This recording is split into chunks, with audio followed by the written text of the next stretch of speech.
Ya, terima kasih Mbak Nay sudah dijawab. Nah, ini untuk pembahasan terakhir Pak, sekalian closing statement kita sekarang sudah 18 terkait dengan ini ormas-ormas yang baru saja dibubarkan oleh pemerintah, salah satunya yang ramai sekali dan pendukungnya banyak adalah Front Pembela Islam, dan yang terbaru karena ini dibubarkan dia membuat lagi organisasi dengan nama yang hampir sama tapi isinya berbeda, yaitu Front Persatuan Islam. Nah, ini sesuai dengan maklumat Kapolri, ada pelarangan bagi masyarakat untuk menyebarkan atribut berkaitan dengan organisasi tersebut kecuali media karena itu sudah karena dengan tujuan untuk edukasi ya Pak kalau media. Ini tanggapan Pak Yusuf seperti apa? Nah, begini. Yang pertama itu FPI ini sudah dinyatakan dibubarkan, maka dia tidak memiliki legal standing. Betul. Kalau dulu ada legal standing, maka ketika mereka itu turun di jalan dengan atributnya untuk menyampaikan suara mereka, mereka terlindungi secara undang-undang. Karena ketika ada pelanggaran, maka yang dipanggil itu adalah ketua daripada Front FPI. Kenapa demikian? Karena mereka adalah organisasi masyarakat yang dilindungi undang-undang. Permasalahannya adalah karena ADART-nya itu tidak berlandaskan Pancasila dan Undang-Undang Dasar, maka kemudian dibubarkan. Nah, sekarang ketika ada orang yang memakai simbol-simbol FPI di jalan, kemudian melakukan tindakan-tindakan hukum yang melanggar ketertiban publik, itu mereka akan langsung bisa ditindak. Jadi ditangkap ini loh. Anda begitu pakai FPI berkuar-kuar melakukan operasi atau apa, itu bisa langsung ditangkap, langsung diproses mengenai pelanggarannya. Polisi tidak ingin masyarakat Indonesia itu masuk penjara karena pelanggaran yang mereka lakukan. Makanya polisi telah memberikan edukasi terlebih dahulu. Tolong, Anda jangan membawa atribut FPI lagi di dalam kehidupan masyarakat sosial. Umpamanya untuk berdemo, umpamanya untuk melakukan provokasi dan lain sebagainya. Karena begitu Anda melakukan, Anda pasti akan kami tangkap. Itu adalah himbauan sekaligus edukasi. Karena apa? Kalau dulu masih penanggung jawabnya itu adalah ketuanya di dalam organisasi masyarakat. Seperti Rumah Pancasila ada organisasi masyarakatnya. Ketuanya siapa, pendirinya siapa, pembinanya siapa, pertanggung jawabannya melalui itu. Nah, sekarang kalau ditanya mereka mau mendirikan, dirubah menjadi Front Persatuan Islam Indonesia umpamanya. Silakan, selama itu melalui prosedur hukum. Dibuat oleh notaris, kemudian notaris mintakan persetujuan kepada Kementerian Hukum dan HAM. Ketika Kementerian Hukum dan HAM meninjau daripada ADART sudah berlandaskan Pancasila, Undang-Undang Dasar, tindakan-tindakan yang akan dilakukan adalah dalam rangka untuk membangun Indonesia menjadi lebih baik, disahkan, silakan Anda berpartisipasi. Karena memang Indonesia butuh ribuan organisasi masyarakat untuk membangun Indonesia menjadi baik.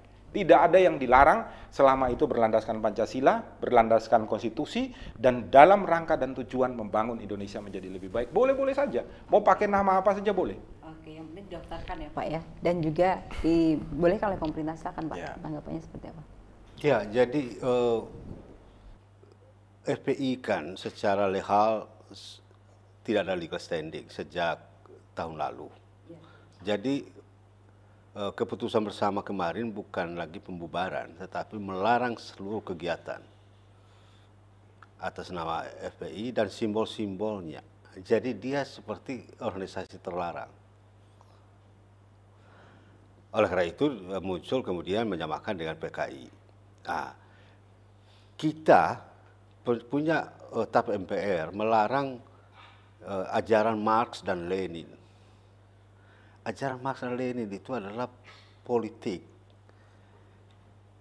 melanjutkan sosialisme, gagasan sosialismenya Marx, cuma dijadikan sebagai ideologi politik. Kita tidak boleh. Padahal itu tidak kejam amat. Jadi itu ibaratnya. Jadi kalau nilainya mengapa FPI dilarang menjadi organisasi terlarang, ya sudah sama aja dengan melarang Leninisme, Marxisme. Gitu. Karena mereka menganjurkan hal-hal destruktif. Coba, mau melawan negara, mau ganti haluan negara, kemudian persekusi seenaknya. Jadi kalau alasan orang yang menggunakan HAM, ini adalah hak orang berserikat dan berkumpul. Nah, kalau saya membentuk organisasi hak berkumpul dan berserikat, organisasi untuk membinasakan orang. untuk mengganggu orang lain, boleh enggak? Boleh, Pak. Kalau tingkah lakunya sudah mengganggu orang lain, ya dibinasakan saja udah. Dilarang saja udah. Oke. Marxis itu adalah ajaran sosialis loh. Ajaran yang memberi perhatian pada orang kecil. Jangan elit yang mengendalikan kehidupan, tetapi bersama-sama. Pada titik itu tidak ada masalah. Tapi begitu dijadikan sebagai ideologi politik dan dijadikan komunis, lalu kita larang. Sama. Kalau organisasi biasa saja tidak apa-apa. Tapi begitu Anda sudah berperilaku komunis, ya lewat. Gitu aja. Oke. Dan tadi sarannya kalau mau membuat lagi ya tadi harus. Kalau membuat lagi, hilangkan tabiat itu. Nah, boleh, apa saja boleh. Boleh. Gitu. Boleh, selama dasarnya jelas.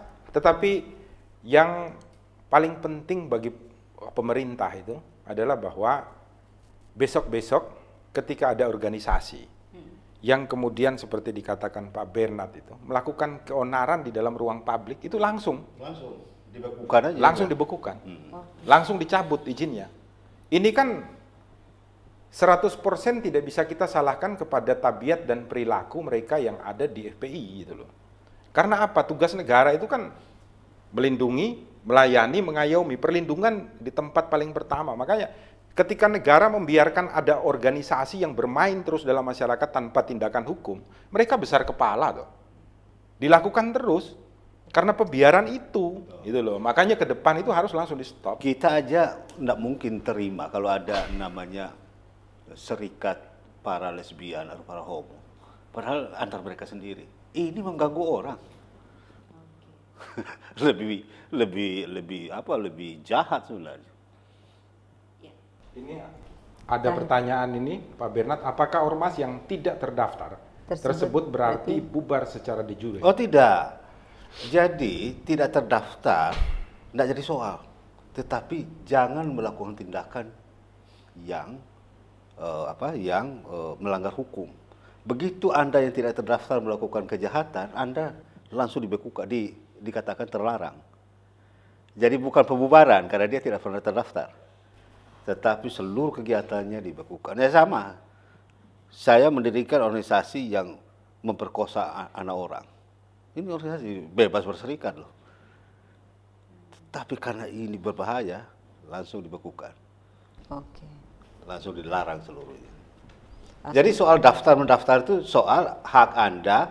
Kalau dia legal, maka kalau Anda bermasalah, masih ada prosedur, ditegur.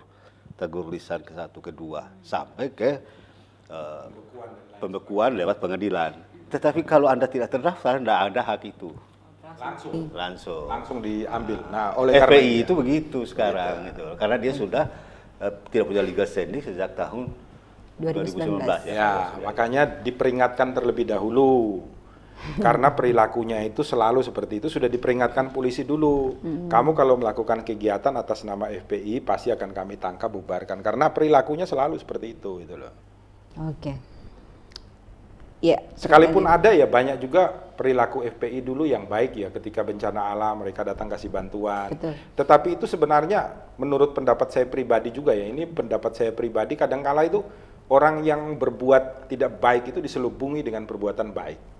Ada misi-misi terselubung. Ada misi-misi terselubung juga. Katakanlah organisasi narkoba pasti mereka berbuat baik di antara anggotanya. Nah, jadi pasti perbuatan baik itu ada. Tapi pada orang lain kan enggak. Ya, untuk mencari perhatian, mendapatkan simpati dan lain sebagainya. Tetapi dalam kebanyakan hal memang yang dilakukan itu justru membuat keonaran di dalam masyarakat.